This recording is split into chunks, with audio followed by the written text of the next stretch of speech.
আগের যুগে আমার মা খালাকে দেখিছি, আমি নিজেও তো সংসার করতেছি। আগের যুগে কোনো দিন বাপ মারা অত তেল মারি চলিনি।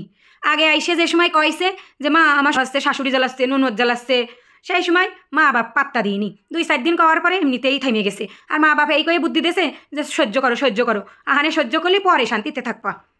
আর আহানে কি আইছে, বাপের বাড়ি যাইয়ে আমার শাশুড়ি আমারে ওয়াজাত কইছে, আমার শ্বশুর আমারে গালে তুলে ভাত খাওয়াই দিছে, এতেই বলে অপরাধ হয়ে গেছে।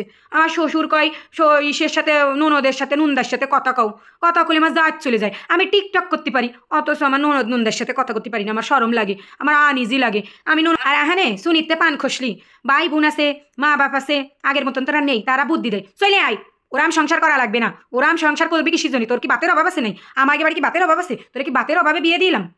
এটা পয়সার অভাব আছে? নাই আমার ভাত খাই পরে, তুই চলে আয়, ওরাম সংসার করা লাগবে না, করা লাগবে না। আর আগের যুগেই ছিল যে সহ্য করো সহ্য করো, সহ্য করলেই পরে সুখ পাবা। আমার কি টাকা পয়সার অভাব আছে? এক জায়গায় 10 লাখ দিলি তারা আমার মাইয়েরে শোনায় সোহাগা করে রাখবে না। আমার টাকা পয়সার তো অভাব নেই, তোরও সংসার করতে হবে না, তুই চলে আয়। সাদা চামড়া হলেই কি সিয়ারা হয়? মাইয়ের কোনো সিয়ারা স্রোত নেই, অথচ বর্তমানে কি হবে, চলে আয়, তোরা আরেক জায়গায় বিয়ে দিবেন। আরে বিয়ে কেন দিবি, বাড়ি পোষ। আর এক জায়গায় যদি বিয়ে দিবি তাহলে এক জায়গাতে দেখাই আর এক জায়গায় নিয়ে গেলি কেন? বর্তমানে এমন বেহায়া হয়েছে মানুষ, এক মাইয়েরে 5 বার বিয়ে দিতেও পাবে না। প্রথমবার কোনো কারণে ছাড়াছাড়ি হয়ে গেল, স্বামী খারাপ, শ্বশুরবাড়ি খারাপ, তাই বলে ছাড়াছাড়ি অতিবার ছাড়াছাড়ি হবে, দ্বিতীয়বার আবার বিয়ে দেবে, সেখানতেও ছাড়াছাড়ি করবে। আরে দুনিয়াতে শ্বশুরবাড়ি কি এত সহজ? তুমি এক বাড়িতে যাচ্ছাও, আর এক বাড়ি যাইয়ে সেখানে পোষ মানবা, তারপরে না তোমার সংসার সুখের হবে। এক গাছের ছাল তো আরেক গাছের লাগে না, তোমরা জানো না? তারপরেও তোমরা মানো না, সেই ছালটা লাগবে, তারপরে তো তুমি তো যাচ্ছ পরের বাড়ি। আগের কালের মাইয়েরা অত ঘন ঘন ছাড়াছাড়িও অত না, শ্বশুরবাড়িতে যেদিন আসতে দিয়েছে সেই সময় আইসে। আর এখানে যে মোবাইল হয়েছে, কিছু হলি হ্যালো ও আপা আমার গোষ্ঠী মাইরে গেছে, আমার শ্বশুর এই কইছে, আমার শাশুড়ি আমার ওই কইছে, এই জন্যই তো মাইয়েকে সংসার টেকতেছে না।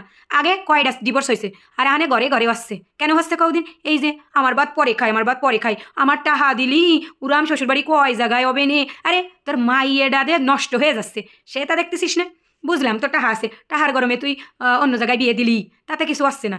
আরে তোরেই করছি, তুই যে একটা মহিলা মানুষ, আজকে এ ঘরে শুচ্ছির, কালকে ও বাড়ি যাচ্ছির, তোর কি একটু লজ্জা হবে না বেহায়া? আগে যে সময় মোবাইল ছিল না, সেই সময় শ্বশুরবাড়ি গন্ডগোল হলি সাথে সাথে কয়দিন পরে ভুলে গেছে। কারণ কি 10-15 দিন পরে যে সময় বাপের বাড়ি গেছে, সেই সময় যদি যাই নালিশ করতে গেছে, সেই সময় আর অত রাগ থাইনি, তাইতে বলে আর অত ওই রাগে আর কোনো অ্যাকশান করিনি। আর আহানে বাবা শুনিতে পান খাসার সাথে অমনি, মা আমার শাউরি এই কইছে, মা আমার শহুর এই কইছে, ও আপা আমার এই কইছে। আপা কবে তোর ওখানে থাকতে হবে না, আমার আব্বার কি বাতের অভাব আছে? তুই চলিয়ে আয়। আমার কি মনে হয় জানেন, আগের কালে ফোন টোন ছিল না, ঝগড়া জাতি হলিও কয়দিন পরে মিটে গেছে, একটু গুতোগুতি হুড়োহুড়ি যাই হয়েছে কয়দিন পরে মিটে গেছে। সংসারে এক গাদা করে সোয়াল মেয়ে ছিল, ওইটাই শান্তি ছিল। আর এখনে আহানকের মানুষের গতর হয়ে গেছে, আহ্লাদে গতর গায়ে সবর জমিয়ে গেছে।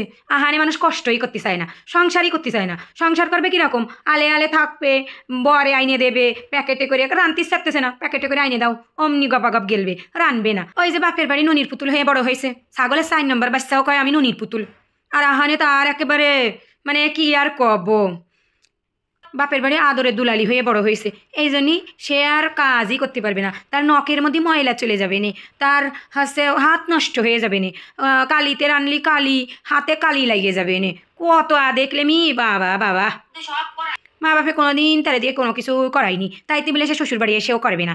সংসার জীবনের জন্মের কঠিনভাবে এগে না বিয়ে না দিয়াই ভালো। এগের বিয়ে দেওয়ার দরকার কি, বাড়ি থাকবে, বুনির বাড়ি চাষার বাড়ি ঘুরে ঘুরে বেড়াবে আর খাবে।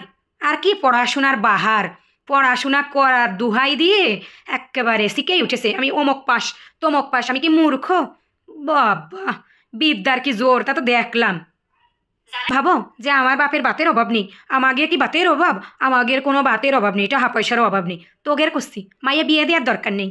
আর যেসব ভাই বোনরা ফুসমন্তর দেয় বুনগের, তাগের কস্তি তোগের বোনরে নিজের কাছে রাখবি, ঠিক আছে? তাতে কি হবে, তোরও শান্তি তারও শান্তি। বুঝে দেখ কি কলাম। শ্বশুরবাড়ি মানেই হচ্ছে সে নিজে কাজ করে খাতে হবে, রান্নাবাড়া করে খাতে হবে। দুনিয়াতে এমন কোনো শ্বশুরবাড়ি নেই যে সেখানে 2-5 কথা হবে না। আর এইটুক হজম করার যদি মন মানসিকতা না থাকে, তাহলে তোমার যাওয়ারই দরকার নেই শ্বশুরবাড়ি। তোমার বিয়েই করার দরকার নেই, থাহো তুমি তোমার মা বাপ ভাই বোনের কাছে, তাই হে আই বুড়ো হয়ে খাইয়ে দাও কিরাম মজা ভাত। আর যদি তুমি কোনোভাবে বিয়ে পড়ে যাও, তারপরে আবার এই 1-1.5 মাস পরে তুমি ডিভোর্স করে বাড়ি এসে বসে থাকো, তারপরে তুমি দেখবা বাপের বাড়ির ভাত কত মজা। বাপের বাড়ি যেমন তখন বাপ মা তো কিছু করতে পারবে না, কারণ নিজের সন্তান ফেলতেও পারবে না, গিলতেও পারবে না, কিন্তু প্রতিবেশীরা তোমার যেই ধোয়া ধোবে ওতেই বুঝবা যে তোমার শ্বশুর বাড়ি কিরাম ছিল আর তোমার বাপের বাড়ি কিরাম হয়েছে। বাপের বাড়ি সে সময় 20 লাগবে, 20।